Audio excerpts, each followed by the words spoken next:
Martha is not unusual. Walt related a story about this while he was up here. And, you know, all of you do a fantastic job. I do a lot of data entry and enter hours and miles. And I mean, I see names in here that don't even work out of Decatur. I'm in Decatur.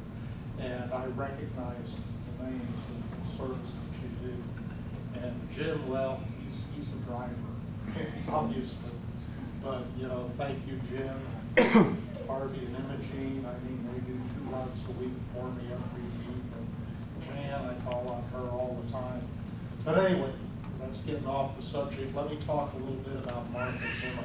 On Tuesdays, I have a lady coming in, and she does a route over in Stone Mountain. It's my route number 18. Well, Martha goes out there, and she goes up to the house of one of our clients. First name's Moses. And he doesn't answer the door.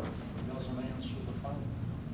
Well, Martha, being the kind of person that you all are, got really concerned. She picked up the phone and called me because she always picked up the mailbox, you know, mail from the mailbox, and would bring it up to him.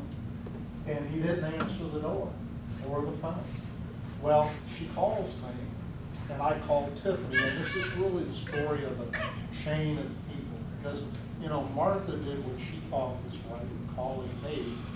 I talked to Tiffany Archibald Hooks up here, said, Tiffany, do we have anyone who go by and check on this person? Do we have an aide that goes out there? Well, no, we didn't, but why don't you call the non-emergency 911 number, which DeKalb County has. So I picked up the phone and called them, told them what was going on. Meanwhile, Darcel here was calling up the, what do they call it? Senior moment. No, it wasn't the emergency. It was her caseworker with DeKalb County. And lo and behold, you know, within 30 minutes, we had EMTs on the scene. Her caseworker, we got word to the caseworker, was out there, and they were walking around the building looking in to see if they could see him. And the caseworker was the one who actually saw an object on the floor of the house.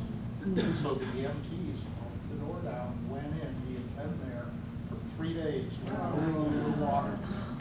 But they pulled him through. Later that night, the EMT called me back and told me he was in the hospital, but he was going to recover. And that's why this is for Martha. Oh, wow.